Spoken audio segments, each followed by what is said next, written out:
wabarakatuh.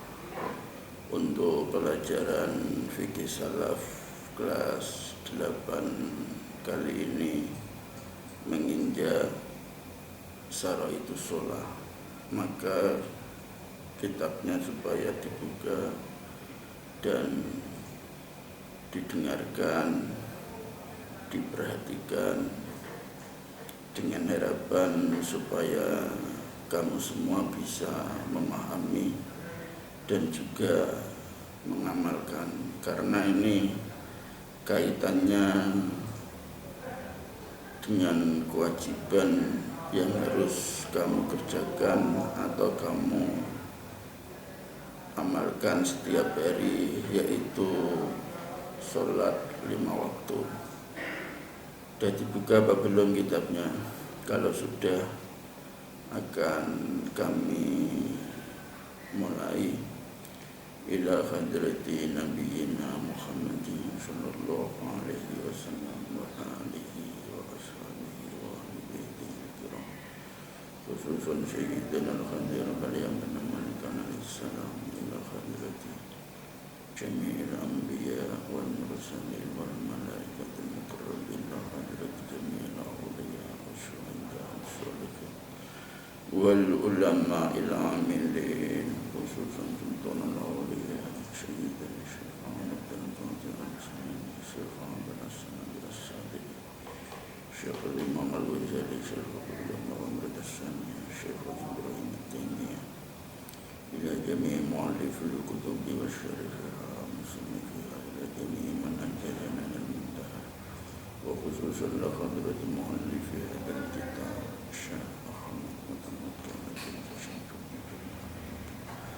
Abdullah bin Salman bin Jamil Masyayikhatin Jamil Awliya Islam Jadilah di Jawa, Syekhina wa Murabbi Ruhina Jiyadi Muhammad Muhammad Jadilah Ghafarallahu dunubakum wa satara uyubakum wa yuhli darajatihim wa a'ada alaina min barakatihim. Sya'ulillah lahumul fatihah.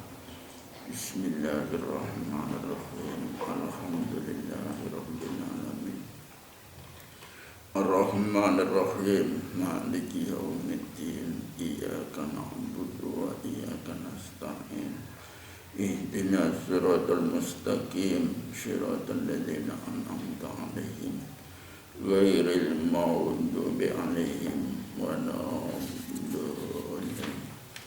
Amin. Bismillahirrahmanirrahim. Faslun utawi iki iku fasal.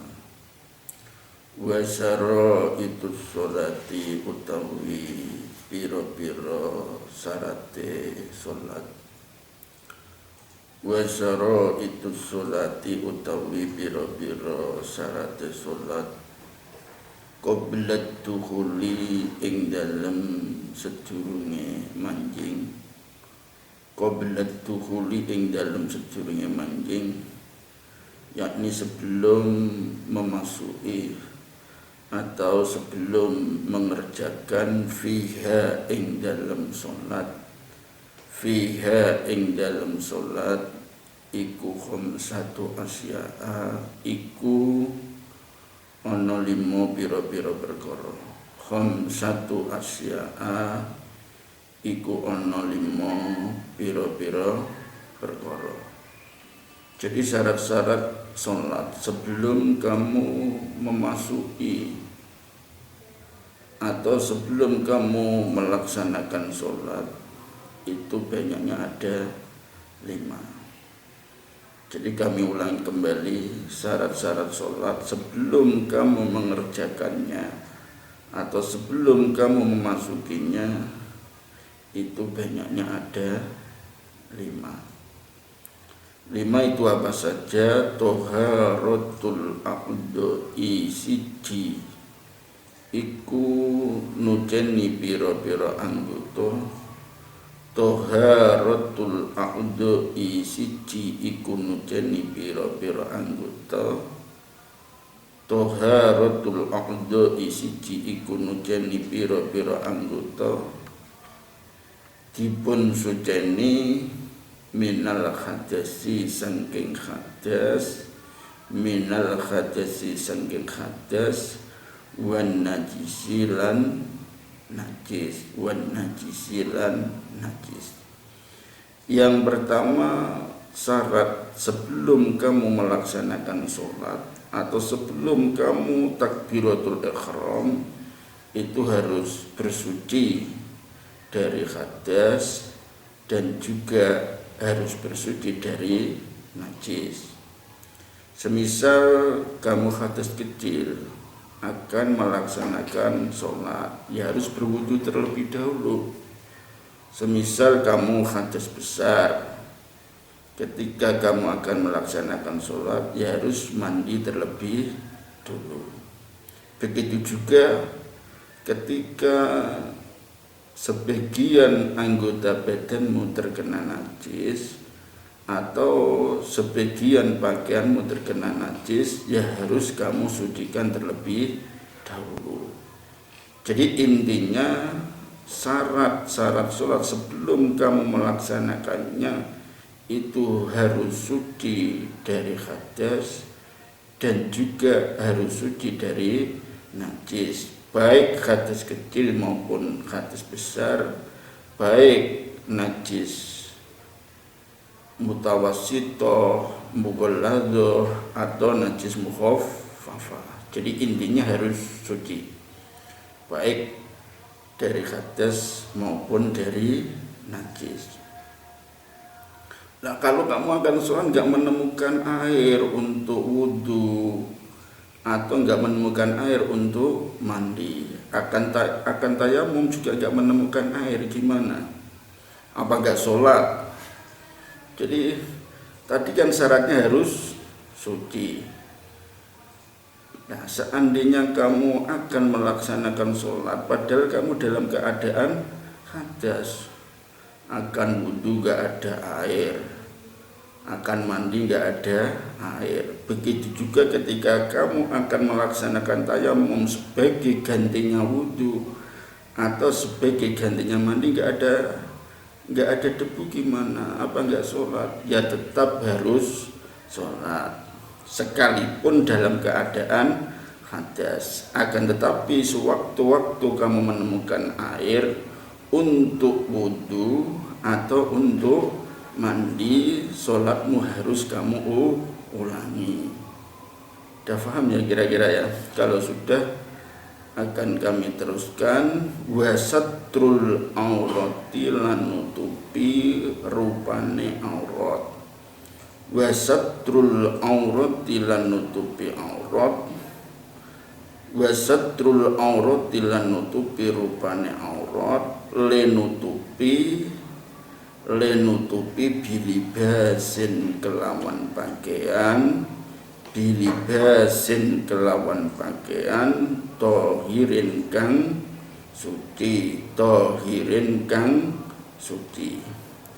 Yang kedua, syaratnya sholat sebelum kamu melaksanakannya itu harus menutupi aurat dengan pakaian yang suci.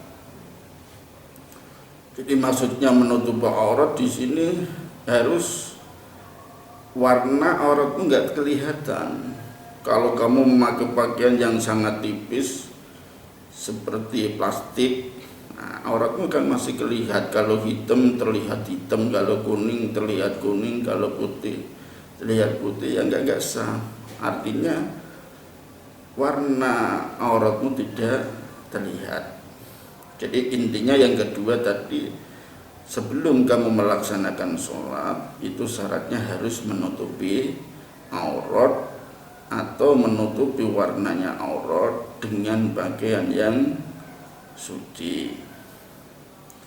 Lantas auratnya laki-laki merdeka ketika melaksanakan sholat itu beda dengan perempuan merdeka. Kalau laki-laki merdeka, auratnya pada waktu sholat itu antara pusar dan lutut. Jadi kalau anggota antara pusar dan lutut sudah tertutup, ya sudah menetapi syarat, artinya kamu melaksanakan sholat sudah sah. Semisal kamu memakai katok kompor, nggak pakai baju, nggak pakai sarung, yang nggak apa-apa, cuma su'ul adab, artinya nggak punya adab kepada Allah. Padahal kita menghadap Allah kan harus punya adab. Menghadap manusia aja pakai pakaian yang rapi, apalagi kalau kamu ketika akan bertemu dengan teman-temanmu atau akan berkumpul dengan orang banyak, kadang-kadang kamu memakai pakaian yang bagus atau yang baik. Adapun auratnya perempuan merdeka ketika menjalankan sholat atau pada waktu sholat itu seluruh anggota badan kecuali wajah dan dua telapak tangan. Kami ulangi kembali, yang kedua, syaratnya sholat sebelum kamu mengerjakannya atau sebelum melaksanakannya itu harus menutupi warnanya aurat dengan pakaian yang suci. Adapun auratnya laki-laki merdeka pada waktu sholat itu anggota yang berada di antara pusar dan lutut. Adapun auratnya perempuan merdeka itu seluruh anggota badan kecuali wajah dan dua telapak tangan. Udah paham ya kira-kira ya? Nah, seandainya kamu akan melaksanakan sholat akan tetapi nggak menemukan pakaian sama sekali atau sesuatu yang lain sama sekali untuk menutupi aurat, gimana? Apa nggak wajib sholat? Semisal kamu akan melaksanakan sholat nggak ada pakaian sama sekali atau gantinya pakaian untuk menutupi aurat, apa enggak wajib sholat? Tetap wajib sholat dalam keadaan telanjang bulat. Jadi kalau kamu akan melaksanakan sholat akan tetapi enggak ada pakaian yang kamu gunakan untuk menutupi aurat, tetap wajib sholat dengan apa? Telanjang bulat. Dan sewaktu-waktu menemukan pakaian untuk menutupi aurat, sholatmu tidak wajib mengulangi. Yang ketiga, wal wuqufu lan manggon, wal wuqufu lan manggon ala makanin ing atase panggonan, ala makanin ing atase panggonan tohirin kang suci, ala makanin ing atase panggonan tohirin kang suci. Yang ketiga, ketika kamu akan melaksanakan sholat itu syaratnya harus bertempat di tempat yang suci. Jadi kalau melihat syarat yang pertama tadi, intinya ketika kamu akan melaksanakan sholat itu harus suci dari hadas, suci anggota badanmu, pakaianmu dan tempatmu dari apa? Dari najis. Jadi pakaiannya ya harus suci, badannya ya harus suci, tempat yang digunakan untuk sholat juga harus suci. Jadi syarat yang ketiga harus bertempat di tempat yang suci. Wal ilmu lan ngawerwi, wal ilmu lan ngawerwi, yakni mengetahui biduhulil wakti ing manjinge waktu sholat. Biduhulil wakti ing manjinge waktu sholat. Yang keempat, syarat sebelum kamu melaksanakan sholat harus tahu kalau waktu sholat sudah tiba atau sudah masuk. Semisal kamu akan melaksanakan sholat zuhur, ya harus tahu kalau waktu zuhur sudah tiba. Begitu juga ketika kamu akan melaksanakan sholat asar, ya harus tahu kalau waktu sholat asar sudah tiba atau sudah masuk. Yang terakhir, yaitu yang kelima, wastiqbalul kiblati lan madhep kiblat. Wastiqbalul kiblati lan madhep kiblat. Yang kelima, yakni yang terakhir, syaratnya kamu harus menghadap ke arah kiblat. Jadi intinya syarat-syarat sholat sebelum kamu memasukinya atau sebelum kamu melaksanakannya tadi ada 5. Pertama, harus suci dari hadas dan najis. Kedua, harus menutupi warnanya aurat dengan pakaian yang suci. Ketiga, harus bertempat pada tempat yang suci. Keempat, harus mengetahui masuknya waktu sholat. Dan yang terakhir, kamu harus menghadap ke arah kiblat. Kalau sudah menetapi syarat 5 tersebut, kamu baru takbiratul ihram atau baru melaksanakan sholat. Wa yajuzu lan benan tarkul kiblati opo tinggal madhep kiblat. Wa yajuzu lan benan tarkul kiblati opo tinggal madhep kiblat fi khalataini ing dalem tingkah loro. Fi khalataini ing dalem tingkah loro. Tadi syarat yang kelima, kamu harus disyaratkan untuk menghadap kiblat ketika melaksanakan sholat. Akan tetapi ada juga diperbolehkan sholat tanpa menghadap kiblat. Jadi kamu boleh melaksanakan sholat tanpa menghadap kiblat pada 2 keadaan.